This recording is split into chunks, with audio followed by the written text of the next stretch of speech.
Lektion 1. Ist etwas Interessantes passiert? Hallo, Anna. Wie war dein Tag? Ist etwas Interessantes passiert? Hallo, John. Mein Tag war gut.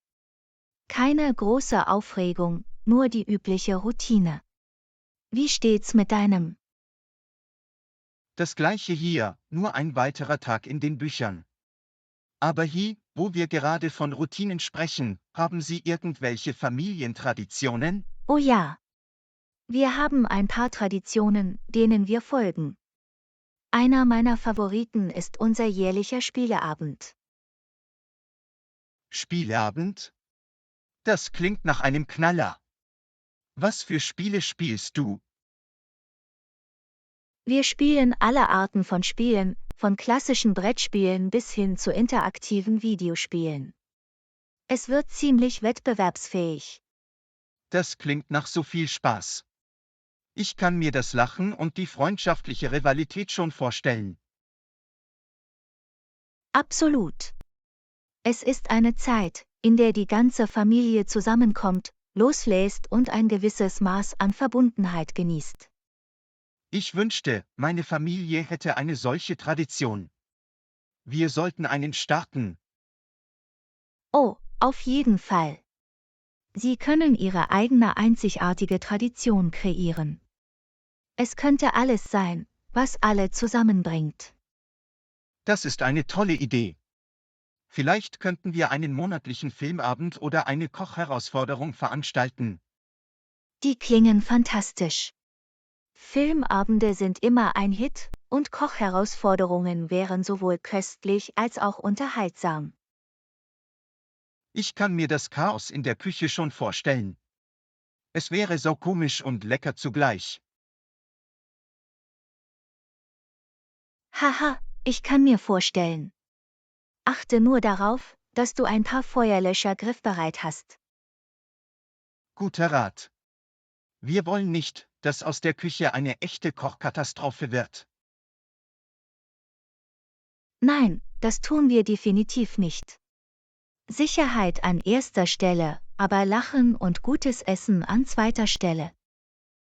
Einverstanden. Lachen, gutes Essen und bleibende Erinnerungen schaffen. Das ist es, worum es bei Traditionen geht. Absolut, John. Traditionen verleihen unserem Leben eine besondere Note von Freude und Verbundenheit. Nun, ich bin inspiriert, mit meiner Familie eine neue Tradition zu beginnen. Danke für die Idee, Anna. Du bist willkommen, John.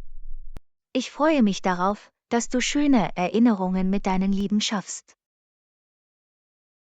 Auf neue Traditionen und Momente, die in den kommenden Jahren geschätzt werden.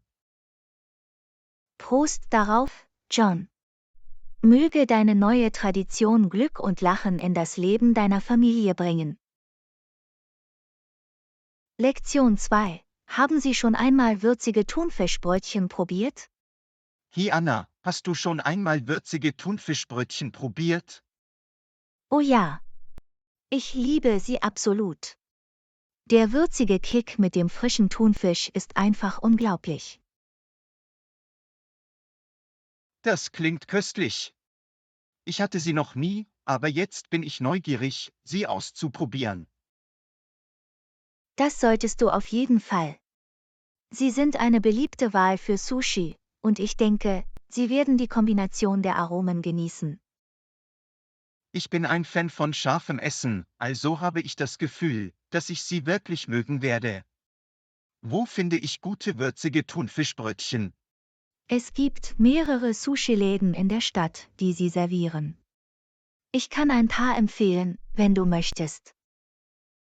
Das wäre toll. Ich vertraue Ihrem Urteilsvermögen, wenn es um Lebensmittelempfehlungen geht. Nun, es gibt eine gemütliche kleine Sushi-Bar in der Innenstadt, die unglaublich würzige Thunfischbrötchen zubereitet. Wir sollten irgendwann dorthin Ich bin gehen. dabei. Ich bin immer bereit, neues Essen auszuprobieren, besonders wenn es sehr zu empfehlen ist. Fantastisch. Wir planen bald ein Sushi-Abenteuer. Du wirst nicht enttäuscht sein, das verspreche ich. Ich kann es kaum erwarten. Bei dem Gedanken an diese würzigen Thunfischbrötchen läuft mir schon das Wasser im Mund zusammen. Haha, ich verstehe das total.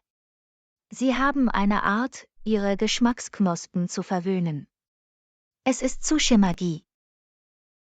In der Tat Sushi-Magie. Ich bin dankbar, einen Freund wie Sie zu haben, der mir neue kulinarische Erlebnisse vorstellt. Ebenso, John. Essen ist dazu da, geteilt und gemeinsam genossen zu werden, und ich freue mich, dass wir das tun können. Absolut. Das Leben ist zu kurz, um sich köstliche kulinarische Abenteuer entgehen zu lassen. Machen wir das Beste daraus. Dem könnte ich nicht mehr zustimmen. Also, bereite deine Geschmacksknospen vor, John. Würzige Thunfischröllchen, wir kommen. Bereit und aufgeregt, Anna. Begeben wir uns auf diese Sushi-Reise und stillen wir unseren Heißhunger. Lektion 3. Kennst du jemanden, der immer zu spät kommt? Anna, kennst du jemanden, der immer zu spät kommt? Oh ja. Ich kenne so eine Person. Sie haben ein einzigartiges Zeitkonzept. Haha, ich verstehe. Es kann frustrierend sein, auf jemanden zu warten, der ständig dem Zeitplan hinterherhinkt. Absolut. Aber du weißt, was man sagt, besser spät als nie. Stimmt, stimmt. Ich schätze, wir können immer eine positive Seite ihrer Verspätung finden. Genau. Wir können diese zusätzliche Wartezeit nutzen, um Pläne zu schmieden oder unsere Lieblingssendungen nachzuholen. Das ist eine gute Art, es zu betrachten. Also, was möchtest du heute tun? Wie wäre es, ins Einkaufszentrum zu gehen? Klingt nach einem Plan. Ich bin bereit für einen Schaufensterbummel und einen Happen zu essen. Perfekt.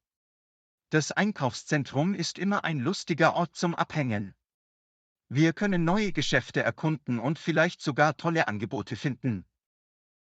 Absolut. Außerdem können wir Leute beobachten und all die interessanten Modeangebote sehen. Haha, stimmt. Das Einkaufszentrum ist für manche Leute wie eine Landebahn. Wir könnten Zeuge einiger einzigartiger Outfits werden. Es ist immer unterhaltsam. Wir können unseren eigenen kleinen Kommentar zur Modepolizei verfassen, während wir zuschauen. Oh, das wäre saukomisch. Wir müssen uns ein paar witzige Bemerkungen einfallen lassen. Ich bin mir sicher, dass wir jede Menge Material haben werden, mit dem wir arbeiten können. Seien wir die Modekritiker mit Sinn für Humor. Ich bin voll dabei. Wir werden Lachen und Unterhaltung in unser Malabenteuer bringen. Dann ist es geklärt. Wir treffen uns in einer Stunde am Eingang. Mach dich bereit für modischen Spaß.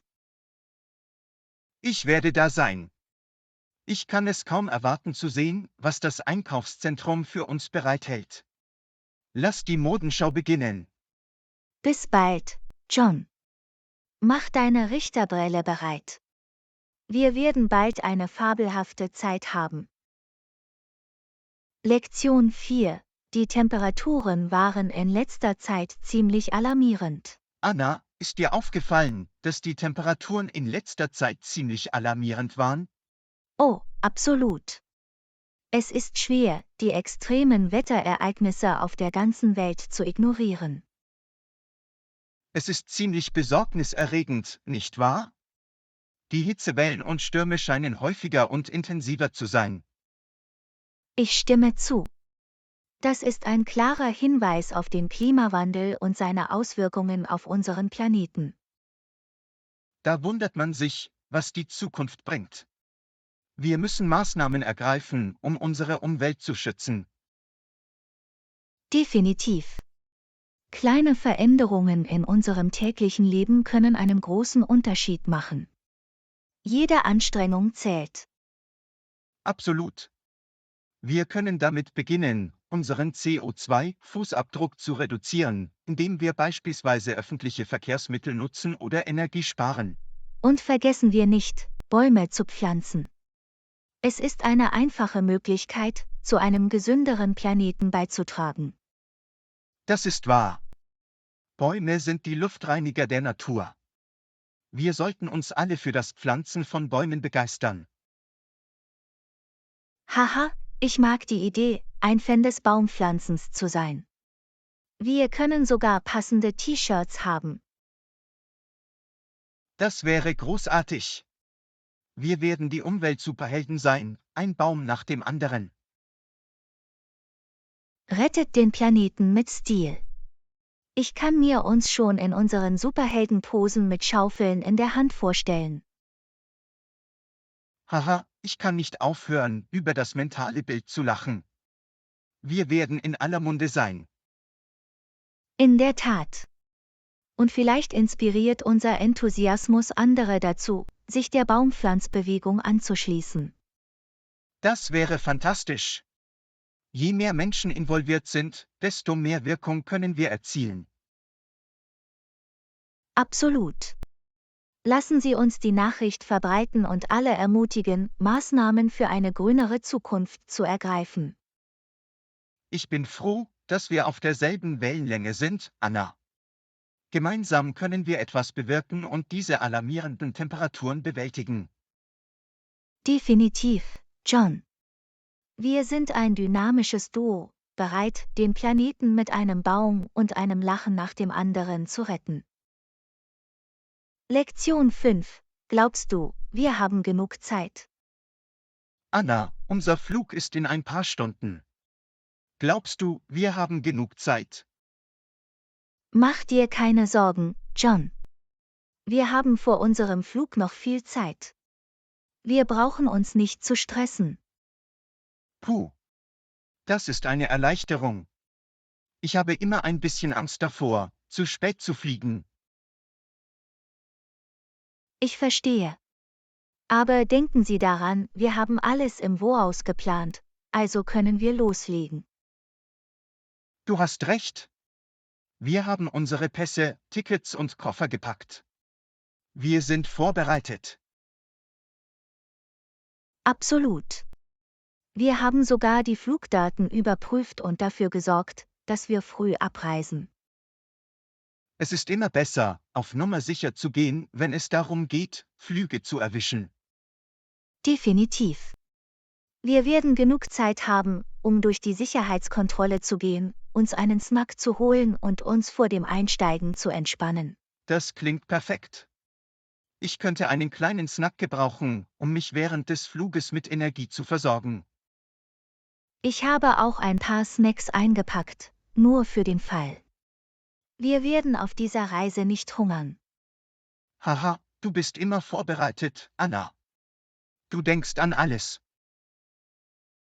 Nun, ich bin gerne auf jede Situation vorbereitet. Das ist meine Superkraft.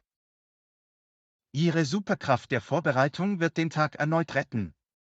Ich habe Glück, dich als meinen Reisepartner zu haben. Und ich habe auch Glück, dich zu haben, John. Wir bilden bei unseren Abenteuern ein großartiges Team. Absolut. Egal, ob es darum geht, neue Orte zu erkunden oder Flughäfen zu erkunden, wir haben alles im Griff. Daran besteht kein Zweifel. Lassen Sie uns also tief durchatmen, uns entspannen und die bevorstehende Reise genießen. Klingt nach einem Plan, Anna. Wir werden das Beste aus unserer Zeit vor dem Flug machen und ein reibungsloses Reiseerlebnis haben. Bereit für den Start, John? Machen wir diese Reise zu einem unvergesslichen Erlebnis. Bereit und aufgeregt, Anna. Schnall dich an, denn los geht's. Lektion 6. Ich hatte in letzter Zeit Probleme, meine täglichen Ausgaben zu verwalten. Anna, ich hatte in letzter Zeit Probleme, meine täglichen Ausgaben zu verwalten. Irgendwelche Tipps zur Budgetierung? Absolut, John. Die Planung Ihrer täglichen Ausgaben und die Einhaltung eines Budgets können einen großen Unterschied machen. Das brauche ich. Wie planst du normalerweise deine Ausgaben? Ich beginne damit, alle meine notwendigen Ausgaben wie Rechnungen, Lebensmittel und Transportkosten aufzulisten. Das ergibt Sinn. Es ist wichtig, zuerst das Wesentliche zu priorisieren. Genau. Sobald ich die gedeckt habe, stelle ich einen Teil meines Budgets für Spar- und Notfallfonds zur Verfügung. Ersparnisse. Das ist ein Bereich, an dem ich definitiv arbeiten muss. Irgendwelche Tipps zum Sparen? Ein Trick besteht darin, ein bestimmtes Sparziel festzulegen und es zu einer Priorität zu machen. Es könnte für einen Urlaub sein oder etwas, das Sie wirklich wollen. Das klingt motivierend. Ein Ziel vor Augen zu haben, kann mir helfen, konzentriert zu bleiben. Absolut. Und vergessen Sie nicht, Ihre Ausgaben zu verfolgen. Es hilft Ihnen zu sehen, wohin Ihr Geld fließt. Guter Punkt. Ich verliere oft den Überblick über meine Ausgaben. Vielleicht sollte ich eine Budgetierungs-App starten oder eine Tabelle verwenden. Das ist eine tolle Idee. Der Einsatz von Technologie kann es einfacher machen, Ihre Ausgaben zu verfolgen und zu kategorisieren. Ich werde es versuchen. Es ist Zeit, ein technisch versierter Budgetierungsprofi zu werden.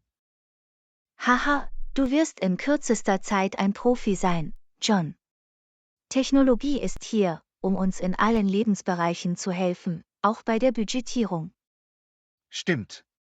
Ich muss es nur annehmen und mich davon zu finanzieller Weisheit führen lassen. Du hast es. Und denken Sie daran, es ist in Ordnung, sich gelegentlich etwas zu gönnen, aber im Rahmen Ihres Budgets. Natürlich. Ich werde sicherstellen, dass ich ein bisschen Spaßgeld in mein Budget einbaue, um Leckereien ohne schlechtes Gewissen zu genießen. Das ist der Geist. Die Budgetierung muss nicht restriktiv sein. Es geht darum, ein Gleichgewicht zu finden und auf Ihre Ausgabegewohnheiten zu achten. Ich fühle mich motiviert und bereit, die Kontrolle über meine Finanzen zu übernehmen. Danke für die wertvollen Tipps, Anna. Du bist willkommen, John. Ich bin hier, um Sie bei Ihrer Budgetierung zu unterstützen. Gemeinsam werden wir alle finanziellen Herausforderungen meistern. Ich habe das Glück, Sie als meinen Finanzberater und Freund zu haben. Sorgen wir dafür, dass Geldmanagement Spaß macht. Absolut, John. Lustig und finanziell versiert, das ist unser neues Motto. Lektion 7. Hattest du ein gutes Training? Hallo, Anna. Wie läuft dein Tag? Hattest du ein gutes Training? Hallo, John. Mir geht es gut. Danke der Nachfrage. Ich habe heute ein Cardio-Training gemacht. Es war intensiv. Nett. Cardio ist eine großartige Möglichkeit, das Herz zum Schlagen zu bringen und Kalorien zu verbrennen. Absolut. Es ist eine unterhaltsame Art, aktiv zu bleiben und fit zu bleiben. Ich stimme zu. Ich persönlich mag Gewicht heben. Ich fühle mich dadurch stark und voller Energie. Gewichtheben ist fantastisch, um Kraft aufzubauen und Muskeln zu straffen. Es ist toll, dass es dir Spaß macht. Ja, jedes Mal, wenn ich diese Gewichte hebe, ist es wie eine Mini-Herausforderung. Das motiviert mich. Das ist der Geist. Es geht darum, ein Training zu finden, das dir Freude macht und dich motiviert. Definitiv.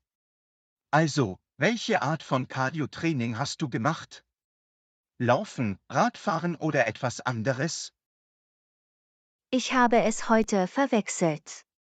Ich bin ein bisschen auf dem Laufband gelaufen und bin dann ein bisschen auf den Heimtrainer gesprungen. Das klingt nach einer guten Kombination. Es hält die Dinge interessant und zielt auf verschiedene Muskelgruppen ab. Genau. Abwechslung ist der Schlüssel, um Langeweile vorzubeugen und verschiedene Körperteile zu beanspruchen. Dem könnte ich nicht mehr zustimmen. Außerdem macht es unser Training unterhaltsam und aufregend. Absolut. Und es macht immer mehr Spaß zu trainieren, wenn man Spaß hat. So wahr. Es fühlt sich nicht wie eine lästige Pflicht an, wenn Sie den Prozess genießen. Das ist das Ziel. Fitness zu einem Teil unseres Lebensstils machen und uns die Freude an Bewegung zu eigen machen. Gut gesagt, Anna. Bleiben wir auf unseren Fitnessreisen aktiv und inspirieren uns gegenseitig. Ich bin voll und ganz dafür, John. Wir werden uns gegenseitig Fitnessfreunde sein und uns gegenseitig anfeuern. Das klingt perfekt, Anna. Zusammen meistern wir jedes Workout und haben eine tolle Zeit dabei.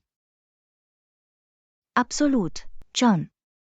Auf unsere weiteren Fitnessabenteuer und viel Gelächter unterwegs. Lektion 8. Trainierst du morgens? Anna, du siehst toll aus. Das ist beeindruckend. Trainierst du morgens? Danke, John. Ja, tue ich. Ich gehe im Park in der Nähe meines Hauses joggen. Das ist fantastisch. Joggen am Morgen ist eine großartige Möglichkeit, den Tag zu beginnen. Absolut. Es gibt mir Energie und gibt einen positiven Ton für den Rest des Tages an. Das sollte ich auch versuchen. Ich war schon immer eher ein Fan von Abendtraining. Versuch es, John. Die frische Morgenluft und die friedliche Umgebung können sehr erfrischend sein. Du lässt es so ansprechend klingen. Vielleicht werde ich ein Morgenjogger wie du.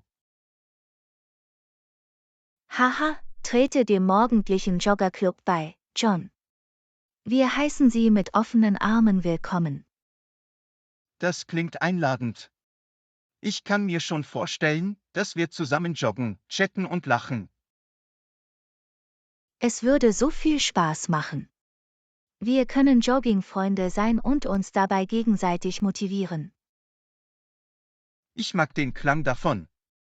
Wir werden den Park erobern, Schritt für Schritt. Absolut. Und nach unserem Joggen können wir uns ein köstliches Frühstück gönnen. Oh, Frühstück ist meine Lieblingsmahlzeit des Tages. Ich bin dabei. Großartig. Wir tanken neue Energie mit einigen gesunden und leckeren Frühstücksoptionen. Ich kann schon den Duft von frisch gebrühtem Kaffee und warmen Pfannkuchen riechen. Haha, du machst mich hungrig, John. Das Frühstück wird nach unserem morgendlichen Joggen noch besser schmecken. Das wird es auf jeden Fall. Ich kann es kaum erwarten, die Freude eines morgendlichen Joggens und eines sättigenden Frühstücks zu erleben. Nun, mach dich bereit, John. Wir werden uns gemeinsam auf ein morgendliches Fitnessabenteuer begeben. Ich freue mich, Anna. Schnüren wir unsere Laufschuhe und gehen in aller Frühe in den Park. Es ist ein Date, John. Wir machen den Morgen zu unserer Lieblingszeit des Tages. Ich freue mich darauf, Anna. Lass das morgendliche Joggen und das Frühstücksschlemmen beginnen.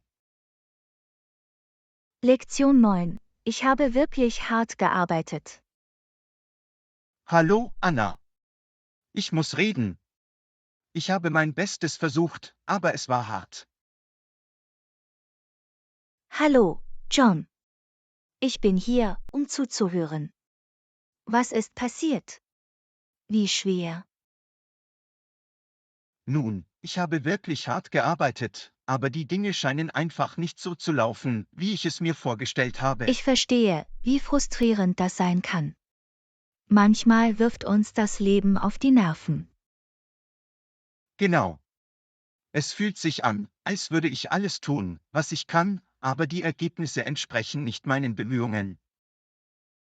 Denken Sie daran, dass Erfolg Zeit und Ausdauer erfordert. Sei nicht zu hart zu dir selbst. Ich weiß, aber es ist entmutigend, wenn man alles gibt und keine sofortigen Ergebnisse sieht. Ich verstehe es. Aber denk dran, die Reise ist genauso wichtig wie das Ziel. Drücke weiter voran. Du hast recht, Anna. Es ist wichtig, dass ich mich auf die Fortschritte konzentriere, die ich mache, auch wenn sie klein sind. Absolut. Kleine Schritte summieren sich mit der Zeit. Feiere jede noch so kleine Errungenschaft auf deinem Weg. Ich werde versuchen, meine Perspektive zu ändern und die kleinen Gewinne zu schätzen. Das ist alles Teil der Reise. Das ist der Geist, John. Und denken Sie daran, dass Sie sich Herausforderungen nicht alleine stellen müssen. Wenden Sie sich an Unterstützung. Danke, Anna. Ihre Unterstützung bedeutet mir sehr viel. Es ist beruhigend zu wissen, dass ich jemanden habe, auf den ich mich stützen kann. Du bist willkommen, John. Wir machen das zusammen durch. Verlass dich auf mich, wann immer du musst. Das weiß ich zu schätzen, Anna. Es ist gut, einen Freund wie dich zu haben, der mich versteht und unterstützt. Ebenso, John. Freunde sind da, um sich gegenseitig zu stärken und ihnen zu helfen, schwierige Zeiten zu überstehen. Nun, mit Ihrer Unterstützung und Ermutigung fühle ich mich motiviert, weiter voranzukommen. Das ist der Geist, John. Das hast du. Ich glaube an dich. Danke, Anna. Ihr Glaube an mich gibt mir die Kraft, weiterzumachen. Gemeinsam werden wir jedes Hindernis überwinden. Absolut, John. Wir werden uns den Herausforderungen stellen und auf der anderen Seite gestärkt daraus hervorgehen. Auf harte Zeiten mit Entschlossenheit und einem Lächeln. Machen wir das Beste draus. Prost darauf, John. Wir werden alles angehen, was uns in den Weg kommt, einen Schritt nach dem anderen. Lektion 10. Was würden wir tun, wenn wir zukünftige Herausforderungen nicht bewältigen könnten? Hey Anna, hast du jemals darüber nachgedacht, was wir tun würden, wenn wir zukünftige Herausforderungen nicht bewältigen Oh, könnten? auf jeden Fall. Es ist etwas, das mir ziemlich oft in den Sinn kommt. Aber du weißt, was man sagt, wenn dir das Leben Zitronen gibt, mach Limonade daraus. Haha, stimmt. Es ist wichtig, auf uns und unsere Fähigkeiten zu vertrauen, auch wenn es schwierig wird. Absolut. Wir haben schon früher Herausforderungen gemeistert, und ich glaube, dass wir das auch in Zukunft tun werden. Das ist der Geist. Wir sollten uns nicht unterschätzen. Denken Sie daran, dass jede Herausforderung eine Wachstumschance ist. Du hast recht, John. Anstatt uns Sorgen zu machen, sollten wir uns darauf konzentrieren, Lösungen zu finden und uns an alles anzupassen, was uns in den Weg kommt. Genau. Wir haben die Macht, mit allem umzugehen, was uns in den Weg kommt. Wir müssen nur an uns selbst glauben. Dem könnte ich nicht mehr zustimmen. Selbstvertrauen ist der Schlüssel, um Herausforderungen direkt anzugehen und auf der anderen Seite gestärkt daraus herauszukommen. Und weißt du was noch? Manchmal trägt ein bisschen Humor viel dazu bei, die Last der Herausforderungen zu verringern. Absolut. Lachen ist die beste Medizin, sagt man. Es hilft uns, auch in schwierigen Zeiten positiv zu bleiben und Freude zu finden. So wahr. Wir sollten immer daran denken, unseren Sinn für Humor intakt zu halten, egal vor welchen Herausforderungen wir stehen. Definitiv. Mit einer positiven Einstellung und einem guten Lachen können wir alles besiegen, was uns in den Weg kommt. Ich freue mich, dass wir dieses Gespräch geführt haben, Anna. Es ist beruhigend zu wissen, dass wir auf derselben Wellenlänge sind, wenn es darum geht, sich zukünftigen Herausforderungen Ich zu auch, stellen. John. Es ist toll, einen Freund wie dich zu haben, der die gleiche Denkweise teilt. Zusammen können wir alles schaffen. Absolut, Anna. Wir haben das. Lassen Sie uns mit Zuversicht und einem Lächeln in den Gesichtern in die Zukunft blicken. Ich hätte es selbst nicht besser sagen können, John. Wir wünschen uns, zukünftige Herausforderungen anzunehmen und auf unsere Fähigkeiten zu vertrauen. Prost darauf, Anna. Gehen wir raus und zeigen der Welt, woraus wir gemacht sind. Lektion 11. Ich habe über Marketingkampagnen nachgedacht. Hallo, Anna. Ich habe über Marketingkampagnen nachgedacht. Wie wichtig ist das Timing bei einer Markteinführung? Hallo, John. Das Timing ist entscheidend für den Start einer Kampagne. Es kann über den Erfolg oder Misserfolg entscheiden. Das ergibt Sinn. Aber wie bestimmt man den besten Zeitpunkt für einen Launch? Dies hängt von verschiedenen Faktoren wie Zielgruppe, Trends und sogar der Jahreszeit ab. Ah, ich verstehe. Daher ist es wichtig, Ihr Publikum zu verstehen und über aktuelle Trends auf dem Laufenden zu bleiben. Absolut. Sie möchten Ihr Publikum dann erreichen, wenn es für Ihre Botschaft am empfänglichsten ist. Das Timing muss wie bei einem gut choreografierten Tanz sein und sicherstellen, dass alle Bewegungen synchron sind. Das ist eine großartige Analogie, John. Es geht darum, den perfekten Rhythmus zu finden und im richtigen Moment Aufmerksamkeit zu Es erregen. klingt herausfordernd, aber aufregend. Ich kann mir vorstellen, dass eine Menge Strategien erforderlich sind. Du hast den Nagel auf den Kopf getroffen. Es geht um strategische Planung und darum, der Konkurrenz immer einen Schritt voraus zu sein. Ich wette, es gibt einige lustige Geschichten von Kampagnen, die aufgrund eines schlechten Timings ihr Ziel verfehlt Oh, haben. auf jeden Fall. Timing-Pannen können zu unvergesslichen und manchmal urkomischen Marketingfehlern führen. Ich würde gerne irgendwann einige dieser Geschichten hören. Es ist immer gut, aus den Fehlern anderer zu lernen. Ich werde einige Beispiele für unseren nächsten Chat zusammenstellen. Wir werden viel lachen und wertvolle Lektionen lernen. Das klingt nach einem Plan, Anna. Lachen und Lernen gehen Hand in Hand. Absolut. Und wer weiß, vielleicht lassen wir uns sogar selbst einige brillante Kampagnenideen einfallen. Haha, man weiß nie. Unsere Gespräche sind voller Kreativität und Inspiration. Das ist das Schöne daran, gemeinsam über Ideen zu diskutieren. Wir inspirieren uns gegenseitig, um die Ecke zu denken. Nun, was das Timing angeht, denke ich, dass unsere Gespräche immer genau richtig sind. Sie bringen Freude und Wissen. Dem stimme ich nicht mehr zu, John. Unser Timing ist tadellos, genau wie ein gut geteamter Kampagnenstart. Auf den perfekten Zeitpunkt sowohl für unsere Gespräche als auch für zukünftige Marketingaktivitäten. Prost darauf, John. Mögen unsere Gespräche weiterhin Kreativität und Gelächter auslösen, immer zum perfekten Zeitpunkt. Lektion 12. Ich habe einen Dokumentarfilm über Korallenriffe und farbenfrohe Fische gesehen. Hallo, Anna.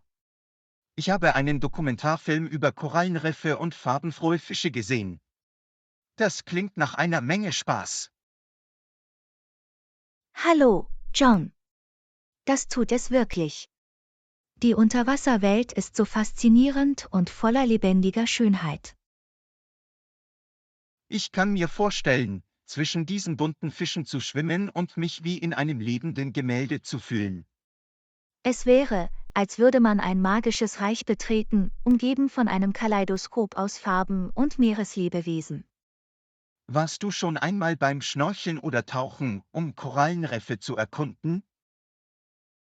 Ja, ich hatte die Gelegenheit, an einigen wunderschönen Orten zu schnorcheln. Die Korallenriffe sind atemberaubend. Das klingt unglaublich. Sind Sie bei Ihren Schnorchelabenteuern auf einzigartige oder unvergessliche Fische gestoßen? Oh ja, ich habe einmal einen Clownfisch zwischen den Anemonen schwimmen sehen, genau wie im Film Findet Nemo. Das ist unglaublich. Es ist, als würde man in einen echten Animationsfilm eintauchen. Absolut. Die Natur hat die Möglichkeit, ihre eigenen magischen Geschichten und Charaktere zu kreieren. Irgendwelche anderen interessanten Begegnungen? Vielleicht ein Fisch mit einer skurrilen Persönlichkeit? Nun, ich bin einmal einem Fisch begegnet, der unter Wasser zu tanzen schien. Es hatte einige ernsthafte Bewegungen. Haha, ein tanzender Fisch. Das muss ein unvergesslicher Anblick gewesen sein. Hatte es ein paar schicke Fußflossenarbeiten? In der Tat. Es wirbelte und schwankte mit solcher Anmut, als würde es eine kleine Unterwasser-Performance abliefern. Das hätte ich gerne miterlebt. Es ist unglaublich, wie uns die Natur mit ihren Wundern überrascht. Das ist es wirklich. Korallenriffe zu erkunden und einzigartigen Fischen zu begegnen, ist wie in einen lebendigen Traum einzutreten. Ich muss Schnorcheln oder Tauchen zu meiner Wunschliste hinzufügen. Es klingt nach einem unvergesslichen Erlebnis. Das solltest du auf jeden Fall, John. Es ist ein atemberaubendes Abenteuer, das uns mit den Wundern des Ozeans verbindet. Nun, eines Tages müssen wir zusammen einen Schnorchelausflug planen. Wir werden mit den farbenfrohen Fischen schwimmen und unsere eigenen Erinnerungen schaffen. Das klingt nach einem fantastischen Plan, John. Wir werden in die Unterwasserwelt eintauchen und unvergessliche Erinnerungen sammeln. Auf zukünftige Unterwasserabenteuer und die Freude, die Schönheit unter den Wellen zu entdecken. Absolut, John. Mögen unsere Träume, Korallenriffe zu erkunden und mit farbenfrohen Fischen zu schwimmen, wahr werden. Lektion 13. Was machst du gerne im Freien? Hallo, Anna. Ich muss zugeben, ich mag Outdoor-Sachen nicht wirklich. Was machst du gerne draußen?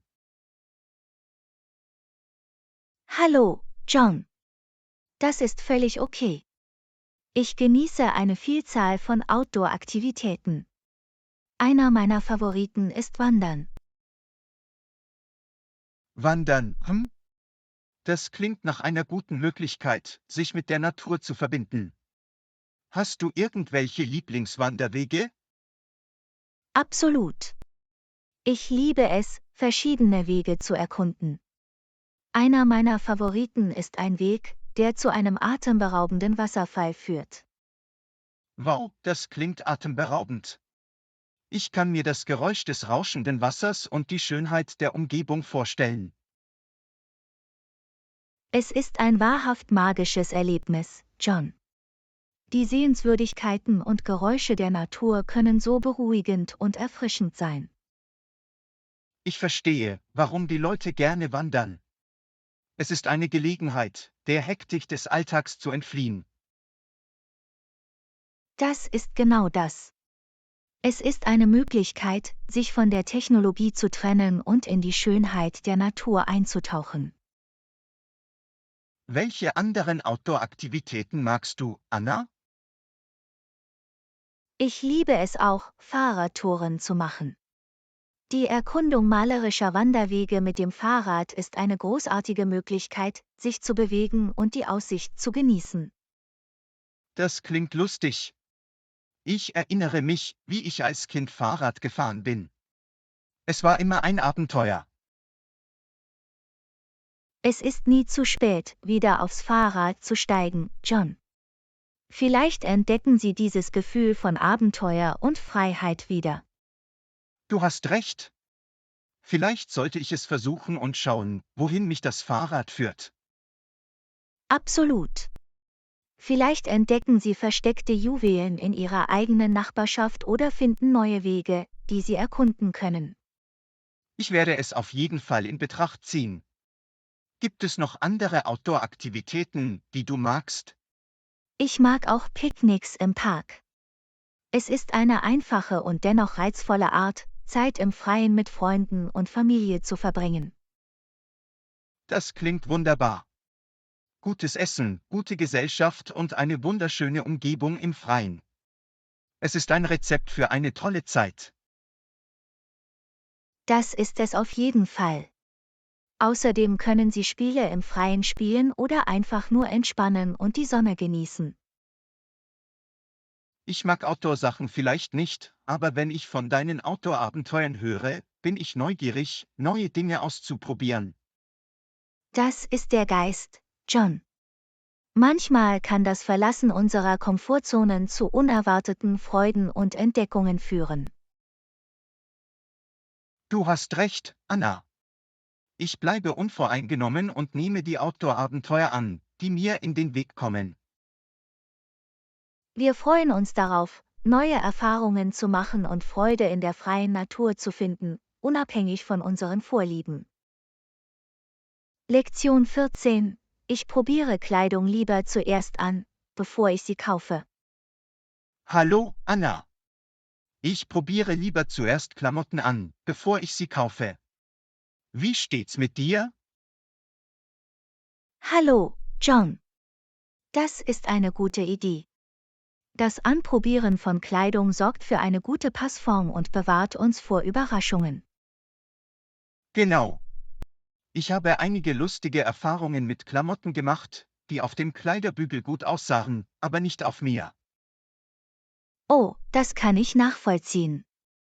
Es ist wie eine Modeillusion, die verschwindet, sobald man sie anzieht. Haha, in der Tat eine Modellillusion. Es ist immer eine gute Idee, darauf zu achten, dass die Kleidung unserem Körper schmeichelt. Absolut.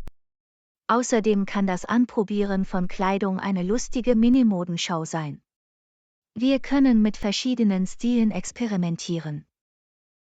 Es ist, als würde man sich als Erwachsene verkleiden. Wir können unsere inneren Fashionistas kanalisieren und viel Spaß haben. Das ist der Geist. Mode sollte Spaß machen und ausdrucksstark sein.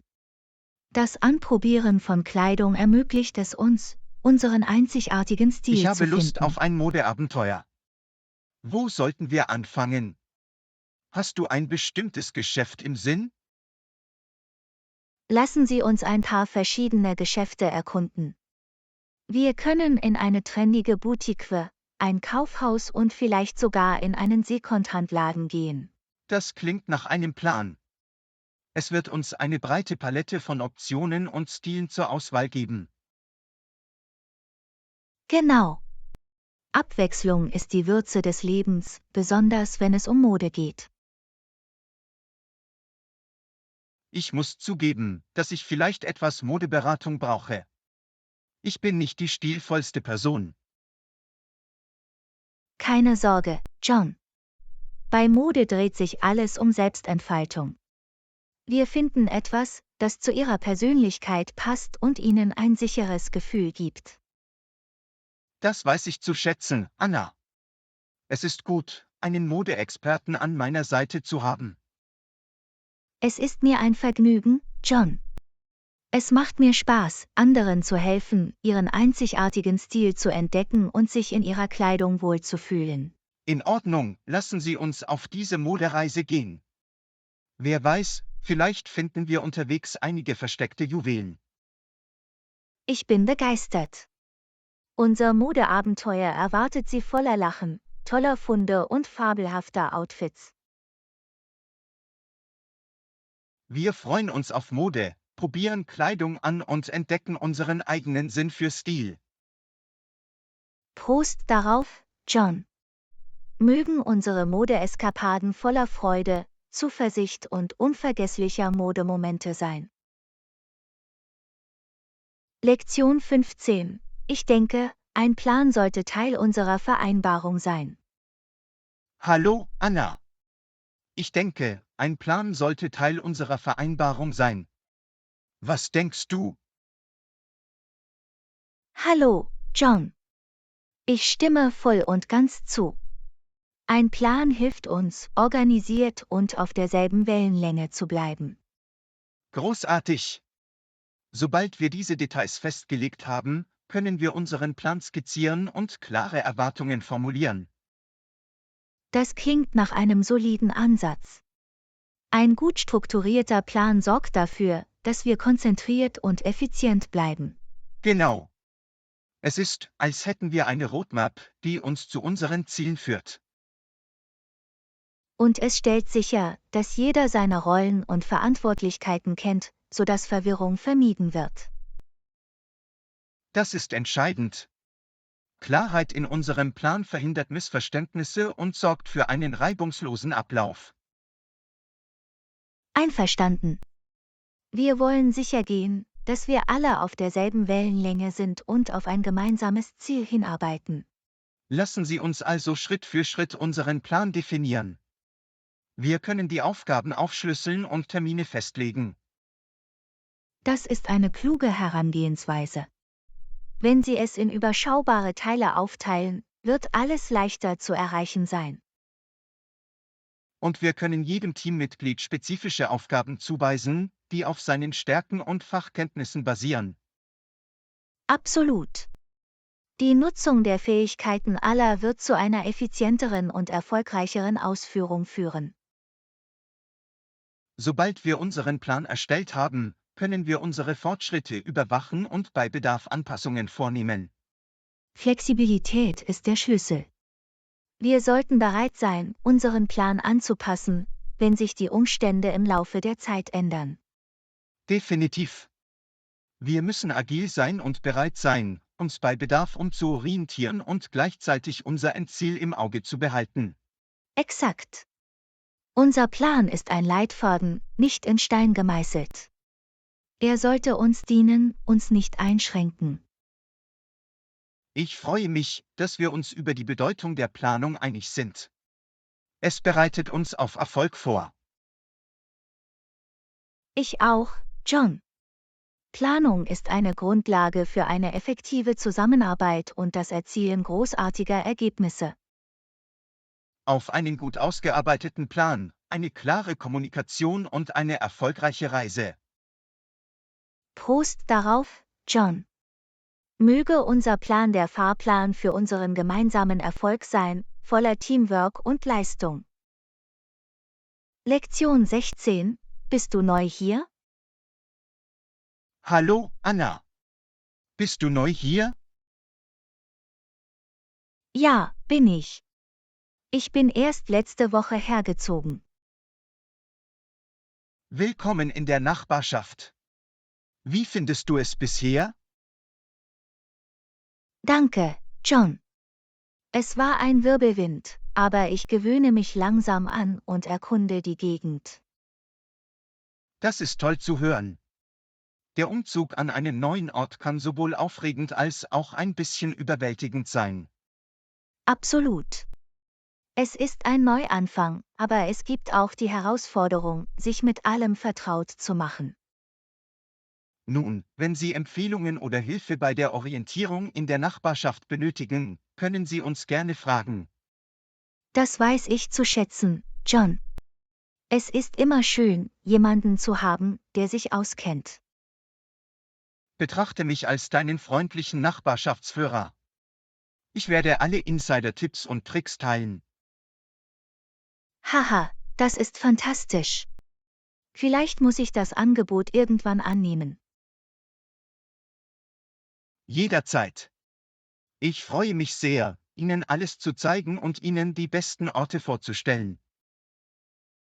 Apropos, gibt es in der Gegend gute Restaurants oder Cafés, die Sie empfehlen können? Oh, auf jeden Fall. Nur ein paar Blocks entfernt gibt es ein gemütliches kleines Café, das fantastisches Gebäck serviert. Lecker. Ich habe immer Lust auf ein gutes Gebäck. Ich rechne mit einem Besuch in dem Café. Betrachte es als ein Datum. Wir werden uns mit köstlichen Leckereien verwöhnen lassen und tolle Gespräche führen. Klingt nach einem Plan, John. Ich freue mich darauf. Gibt es noch etwas, auf das du neugierig bist oder bei dem du Hilfe benötigst, weil du neu hier bist? Nun, ich hatte noch keine Gelegenheit, die örtlichen Parks zu erkunden. Gibt es welche in der Nähe? Absolut. Nicht weit von hier entfernt gibt es einen schönen Park mit Wanderwegen und einem kleinen See. Das klingt wunderbar. Ich werde auf jeden Fall einen Besuch abstatten und die Natur genießen. Das ist eine tolle Idee. Es ist ein friedlicher Ort zum Entspannen und Erholen. Ich bin dankbar für Ihren herzlichen Empfang und Ihre Hilfsbereitschaft, John. Das macht das Einleben viel einfacher. Du bist sehr willkommen, Anna. Es ist immer schön, neue Nachbarn zu haben, und ich helfe gerne mit.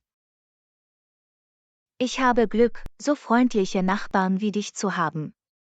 Nochmals vielen Dank, John. Gar kein Problem, Anna. Willkommen in der Nachbarschaft und auf neue Anfänge und tolle Freundschaften. Lektion 17. Ich sollte auch anfangen, vorausschauend zu planen. Hallo, Anna. Du scheinst immer so organisiert zu sein. Das ist klug. Ich sollte auch anfangen, im Voraus zu planen. Hallo, John. Danke. Vorausplanung kann das Leben definitiv einfacher machen. Was möchtest du mit der Planung beginnen? Nun, ich habe in letzter Zeit einige Aufgaben aufgeschoben. Ich denke, wenn ich im Voraus plane, kann ich sie effizienter angehen. Das ist eine großartige Idee, John. Das Aufteilen von Aufgaben und das Setzen von Fristen kann Ihnen helfen, den Überblick zu behalten. Du hast recht. Ich sollte aufhören, alles bis zur letzten Minute stehen zu lassen und proaktiv vorgehen. Prokrastination kann eine schwer zu durchbrechende Angewohnheit sein, aber eine vorausschauende Planung verschafft Ihnen einen Vorsprung und reduziert Stress. Ich könnte definitiv weniger Stress in meinem Leben gebrauchen.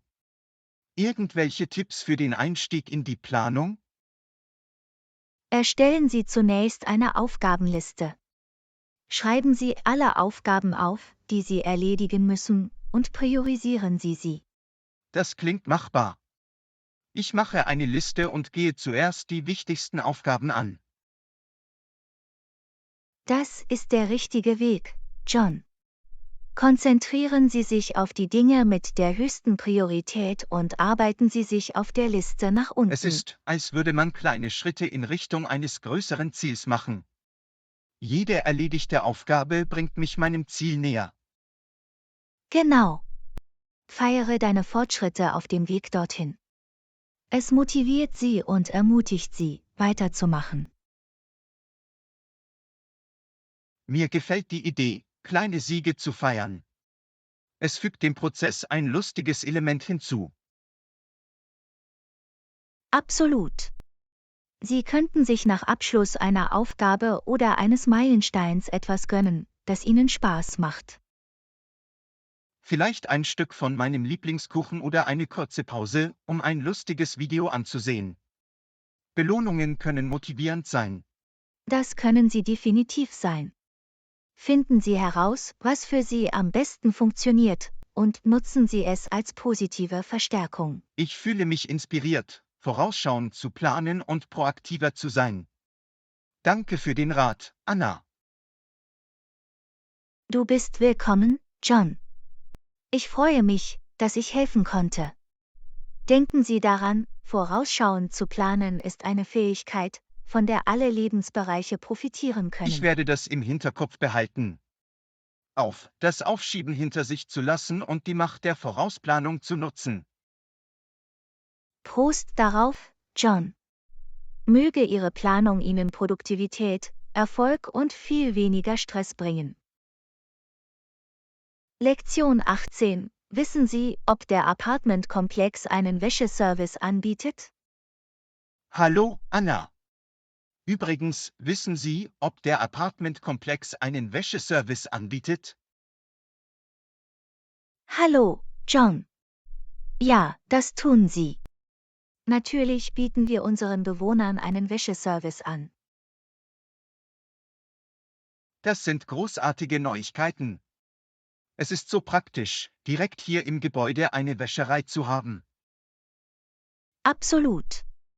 Sie müssen keine schweren Wäschesäcke in einen Waschsalon schleppen oder sich Gedanken darüber machen, Ersatzgeld für die Maschinen zu finden. Bequemlichkeit ist der Schlüssel, besonders wenn es um Hausarbeiten wie Wäsche geht. Das spart Zeit und Mühe.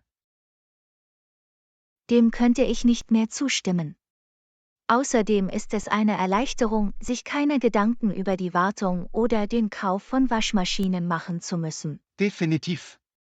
Es ist eine Sache weniger, über die Sie sich Sorgen machen müssen, und es gibt mehr Zeit für andere Aktivitäten. Und das Beste daran ist, dass wir uns danach nicht mit dem lästigen Zusammenfalten und Bügeln von Kleidung auseinandersetzen müssen. Oh, ich bin schrecklich darin, Klamotten zu falten. Am Ende habe ich immer zerknitterte Hemden und nicht passende Socken. Haha, du bist nicht allein, John. Aber keine Sorge, der Wäscheservice erledigt das alles für uns. Das ist eine Erleichterung. Ich freue mich, dass jemand anderes das Falten übernimmt und meine Kleidung ansehnlich aussehen lässt. Es ist, als hätte man eine magische Wäschefee, die unsere unordentlichen Haufen in ordentlich gefaltete Kleidungsstücke verwandelt. Ich könnte definitiv eine Wäschefee in meinem Leben gebrauchen. Bieten Sie auch einen Abhol- und Bringservice an? Das tun sie auf jeden Fall. Dies ist ein zusätzlicher Komfort für diejenigen, die es vorziehen, ihre Wäsche waschen zu lassen, ohne ihre Wohnung zu verlassen. Das ist unglaublich. Das ist, als hätte man eine persönliche Wäschereiassistentin. Melde mich für diesen Service an. Betrachte es als erledigt, John. Ich helfe Ihnen, alle notwendigen Informationen zu erhalten, um den Wäscheservice nutzen zu können. Du bist die Beste, Anna. Wenn Sie sich um die Wäsche kümmern, wird das Leben hier noch angenehmer. Ich freue mich, dass ich helfen konnte. Es geht darum, unseren Bewohnern das Leben einfacher und komfortabler zu machen. Nun, ich bin auf jeden Fall ein glücklicher Bewohner. Der Wäscheservice ist nur das Sahnehäubchen zu all den großartigen Annehmlichkeiten hier. Ich freue mich sehr, das zu hören, John. Auf mühelose Waschtage und immer frisch gereinigte Kleidung. Prost darauf, Anna. Möge unser Wäscheservice uns mehr Zeit geben, um uns zu entspannen und das Leben zu genießen. Lektion 19. Ich gehe zum Supermarkt. Hallo, Anna. Ich gehe zum Supermarkt. Wir müssen unsere Vorräte an Eiern, Milch und Mehl auffüllen. Hallo, John. Hab es. Eier, Milch und Mehl. Brauchen wir sonst noch etwas? Lass mich nachdenken. Oh, uns geht auch die Butter aus. Das kann ich nicht vergessen. Butter, ich hab's. Steht noch was auf der Liste? Eigentlich haben wir auch keinen Zucker mehr. Füge das bitte der Liste hinzu. Zucker ist es. In Ordnung, nur um es noch einmal zusammens aufessen, wir brauchen Eier, Milch, Mehl, Butter und Zucker. Das ist richtig. Ich denke, das deckt vorerst alle wichtigen Dinge ab. Perfekt. Ich werde sicherstellen, dass ich alles mitnehme, wenn ich später in den Laden gehe. Danke, Anna. Du bist ein Lebensretter. Ich danke dir für deine Hilfe beim Einkaufen. Gar kein Problem, John. Wir sind ein gutes Team und erledigen die Hausaufgaben gemeinsam. Absolut. Es macht immer mehr Spaß und ist effizienter, wenn wir teilen und herrschen. Und es verhindert diese, oh nein, das haben wir vergessen zu kaufen, Momente, wenn wir gerade kochen. Haha, auf jeden Fall. Wir wollen keinen überraschenden Mangel an Zutaten bei der Zubereitung von Mahlzeiten. So wahr. Indem wir vorausschauend planen und eine gut ausgestattete Küche haben, können wir diese Kochkatastrophen vermeiden. Und genießen Sie köstliche Mahlzeiten, ohne dass Last-Minute-Lebensmittelgeschäfte laufen. Es geht darum, vorbereitet zu sein. Unser zukünftiges Ich wird es uns danken. Absolut. Und hey, wenn wir versehentlich zu viel Mehl kaufen, können wir immer zusammen eine Bäckerei eröffnen. Haha, das ist eine geniale Idee.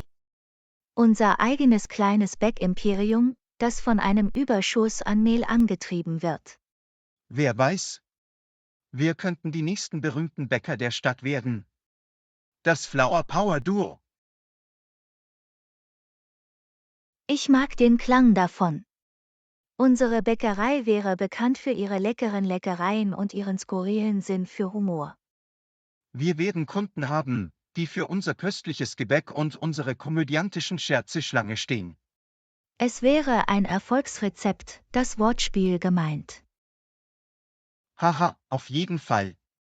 Stellen wir sicher, dass wir genug Mehl haben, um unsere Träume zu verwirklichen, nur für alle Fälle. Man weiß nie, John. Unser Bäckimperium ist vielleicht nur einen Sack Mehl entfernt. Nun, auf einen erfolgreichen Einkaufsbummel und die Möglichkeit eines zukünftigen Bäckereiabenteuers. Prost darauf, John. Möge unsere Küche gut gefüllt sein und unsere Träume so süß sein wie die Leckereien, die wir kreieren. Lektion 20. Ich habe gehört, dass dieses Wochenende in der Innenstadt eine Comedy-Show stattfindet. Hallo, Anna. Ich habe gehört, dass dieses Wochenende in der Innenstadt eine Comedy-Show stattfindet. Würdest du gerne gehen? Hallo, John. Das klingt nach einer lustigen Idee. Wie viele Nächte läuft die Show? Es läuft 3 Nächte lang, von Freitag bis Sonntag. Wir können wählen, welcher Abend für uns am besten geeignet ist. Ich denke, nur eine Nacht wäre perfekt. Wir wollen uns nicht mit einer Überdosis Lachen erschöpfen. Haha, du hast recht. Ein Abend voller Comedy sollte uns viele Lacher bescheren, ohne zu überwältigend zu sein. Absolut. Außerdem haben wir die Möglichkeit, an den anderen Abenden etwas anderes zu tun, wenn wir wollen. Das ist ein gutes Argument. Wir können andere Unterhaltungsmöglichkeiten erkunden oder einfach einen gemütlichen Abend verbringen. Genau. Es geht darum, die richtige Balance zwischen Ausgehen und Auszeiten zu finden. Also, welchen Abend bevorzugst du? Freitag, Samstag oder Sonntag? Lass uns mit Samstag beginnen. Es ist mitten im Wochenende und wir können es in vollen Zügen genießen, ohne uns Gedanken über die Arbeit am nächsten Tag machen zu müssen. Klingt nach einem Plan. Samstag ist es. Wir werden ein lustiges Wochenende haben, auf das wir uns freuen können. Ich kann mir die Witze und das Lachen schon vorstellen. Es wird ein unvergesslicher Abend. Definitiv. Und wer weiß, vielleicht entdecken wir einen neuen Lieblingskomiker. Das wäre fantastisch. Wir könnten treue Fans werden und in Zukunft mehr Comedy-Shows besuchen. Vielleicht fangen wir sogar an, unsere eigenen Stand-up-Routinen zu üben und die in der Nachbarschaft ansässigen Komiker zu werden. Haha, das wäre eine ziemliche Transformation. Von Zuschauern bis hin zu Komikern selbst. Unseren Freunden und Nachbarn würde es nie langweilig werden, wenn wir Comedy als Nebenjob aufnehmen würden. Es wäre eine unterhaltsame Art, den Menschen um uns herum Lachen und Freude zu bereiten. Das Comedy-Duo der Nachbarschaft. Nun, lassen Sie uns noch nicht zu weit kommen. Konzentrieren wir uns zunächst darauf, gemeinsam die Comedy-Show zu genießen. Absolut. Lachen ist die beste Medizin, und ein Abend voller Comedy wird uns sicherlich in Hochstimmung versetzen. Ich kann es kaum erwarten, bis Samstag kommt. Es wird voller Gelächter und absolut lustig sein. Ich zähle die Tage, John. Mach dich bereit für ein paar Witze und einen Abend voller Unterhaltung. Bereit und aufgeregt. Lass den Countdown für unseren Comedy-Abend beginnen.